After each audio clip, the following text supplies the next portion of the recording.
I'm lucky enough. I booked my travel a good long while ago, and I'm going to stay with my dad and my stepmom. So I'm going to save some bucks there. But if you are planning to travel for the holidays, or even thinking about now starting to plan for March break, be prepared for a sticker shock. Yeah, it is always expensive, right? If you're thinking of traveling over American Thanksgiving, Christmas, New Year's, you think, can it really get any worse? Evidently, it can. And travel experts are saying the best deals for airfares and hotels are already gone. On top of that, we know travel's been a bit of a nightmare lately, right? So how complicated is it right now? What do you need to know? That is when we turn to Christine LATREMOILLE. She's the director of Uniglobe Travel Agency in Dorval. Thanks for your time again, Christine. You're very welcome. How are you this bright and sunny, warm afternoon? Oh, I know, isn't it? It's just positively balmy out there. I've got my umbrella drink.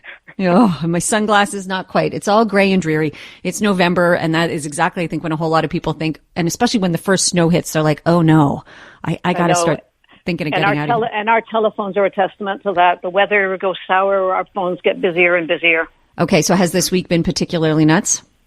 Yes. Okay. I mean, the snow always, we're very tied to the weather. Great weather, people are not as inclined to take off.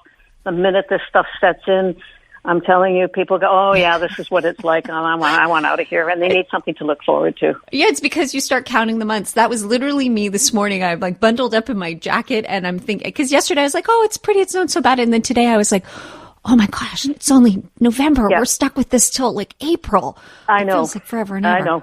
So last time we spoke, Christine, you said it was already getting tricky if you were looking to book for March break. So if people are just thinking now about getting away in the next little while, especially over the holidays, are they completely out of luck? Well, no. I mean, it have to be realistic about what your budget is. If you're used to doing 4 or 5-star hotels and the price you paid 3 years ago is what your expectations are, you will be in for a surprise, because the nicer properties, the properties that have more facilities, and especially for children and families, and let's say for adults only, that sort of property is going for quite a bit more than most people will remember. And despite that, availability is still quite slim. People have just been booking for months and months well in advance. So we're seeing that, yes, there's a sticker shock and there's a lack of good inventory out there. But I mean, that's not to say nothing's possible.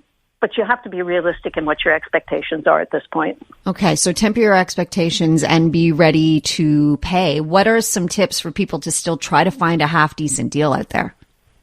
Well, they need to make sure that they're flexible. That's probably the biggest thing. Everyone wants to leave on a Saturday or a Sunday, and those prices are necessarily higher because they're in greater demand. But if you're flexible and you can leave on a Thursday or a Wednesday to destinations that have flights, for instance, Cancun or Punta Cana, you then could see some prices that are a little bit more reasonable from what you normally would expect them to be, but you have to be flexible.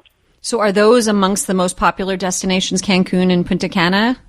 They are, and simply because there are just so many more flights. The more flights, the more competition. The more competition, the better the pricing. It's that simple. And what are some of the other destinations that maybe you might be able to get a deal on? You can always look for Jamaica. Jamaica has some great properties, and the frequency of flights has gotten quite a bit more increased this year. So Jamaica is definitely one of the popular destinations. Costa Rica is another one. If you're looking to do something a bit more adventurous, Costa Rica has some good choices. And again, 2 or 3 airlines are flying there now from Montreal in the winter. And then the other destination that it's always been a favorite is St. Martin. I've heard wonderful things about St. Martin's, but I have heard that it is very expensive, especially once you get there. Well, really the way to do St. Martin is just to take the hotel and the airfare and eat out. It is such a wonderful destination for fine dining on the Dutch side, the French side, the pastry shops, the great supermarkets. I could go on and on. It's a great destination for good food, and you're almost wasting being in an all-inclusive. Okay. All right. That is good to know. Thank you. And I'm thinking about the fact that a lot of people are feeling particularly tight these days, right? Like we've got expenses right, left, and center. But your experience is that it's very busy right now and that people are finding a way to pinch their pennies and make sure that they can get away. Like that's a priority? I'm honestly saying 2 words, what recession? Because we're not seeing it. It's just, I think there's 2 or 3 things that people feel that they deserve. And one of them is eating out and the other one is traveling. And that just seems to be bearing out with what we're seeing. I think you're absolutely bang on, right? Well, I mean, you're seeing it firsthand, but just in terms of priorities and because of COVID, it's still we're still kind of recovering from COVID, right? It's revenge spending. We are, but I think there's a lot to be said for what travel does to restoring your spirits, to giving you a broader view of just life in general in different cultures. And it really does you good. It's almost like a dose of medicine. So if people can afford it or stretch their dollars, or I don't even put it on their credit card or whatever, that's what we're seeing. And then I think it's almost an essential part of restoring your balance, shall we say. Yeah, I so agree. We're speaking with Christine LATREMOILLE, director of Uniglobe Travel Agency in Dorval, finding out what we kind of need to know right now if you want to book something and what it might be like to travel. Just before I get to some of the questions about regulations and how complicated it might be, if people are looking for March break or even to next summer, the idea is sooner is better. They should be on it now. Absolutely, especially for the summer. As soon as school is out, it's high season again, just because everyone's on vacation. So, yes, get on it now. If you're thinking about doing that, get on the phone. Okay, great advice. Thank you. And then when, I was saying it had been such a nightmare. All we heard for the last, I'm going to say 6 months is just how awful traveling was, whether it was trying to get your passport, the luggage delays, the luggage going missing, the vaccination, protocol, masks on planes. I mean, you name it, Christina, everything has been kind of dealt with in the last 6 months. What are we looking at right now? What does actual travel look like? I have to say, the page has turned so far, so good in terms of we're not hearing any luggage issues. We're hearing very little about canceled flights. The normal routine commuter flights, from here to New York or Boston or LA, that sort of thing, they still have some problems with delays. But in terms of vacationers, we're seeing things are almost back to normal. There has been one significant change in terms of a lot of people thought they would circumvent losing their luggage by just bringing carry-on. And there have been a couple of carriers now that are saying, well, you can bring your purse on board, no problem. But if you have another carry-on or a backpack, you're going to pay extra for that, which we've never, ever seen before. So the airlines are getting, shall we say, a little savvy with people's shortcuts to avoid check luggage fees and check luggage hassles. But for the most part, all the nightmares we were hearing about 2-3 months ago seem to have been resolved. Okay, you can tell me if you're not comfortable answering this, but I immediately want to know, who are the airlines that are cracking down? Who do people need to be worried about?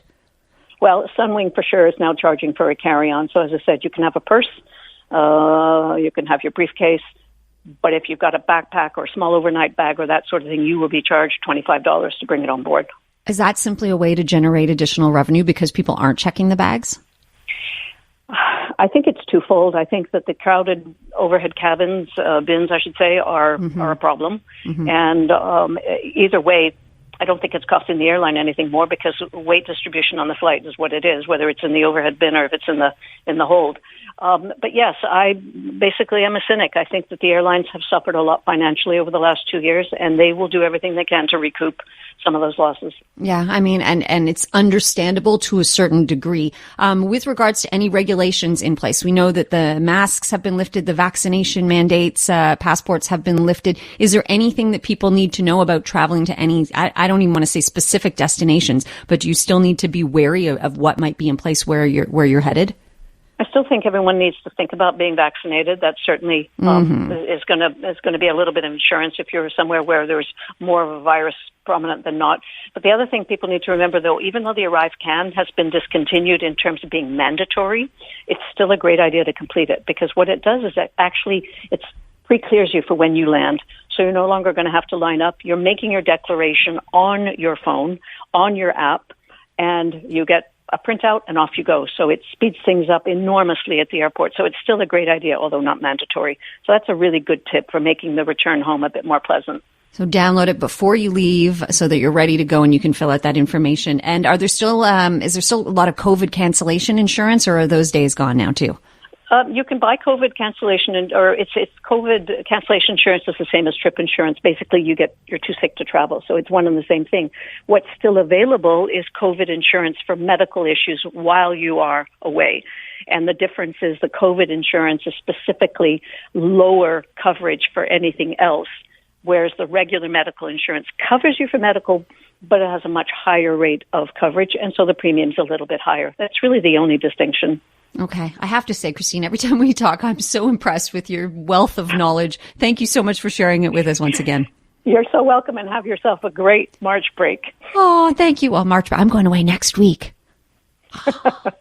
We'll pretend it's March break. Thank you, Christine. Okay. That is Christine LATREMOILLE, the director of the Uniglobe travel agency in Dorval. Yeah, I'm going to be headed to Mexico next week, actually, to see my dad and my stepmom. Aaron is away right now in some wonderful destination. And if, I know sometimes it hurts to hear about people traveling if you're tight on money, but you can always try to do, something like Christine said, to bring yourself some joy, because it is so restorative. It is so good for your soul.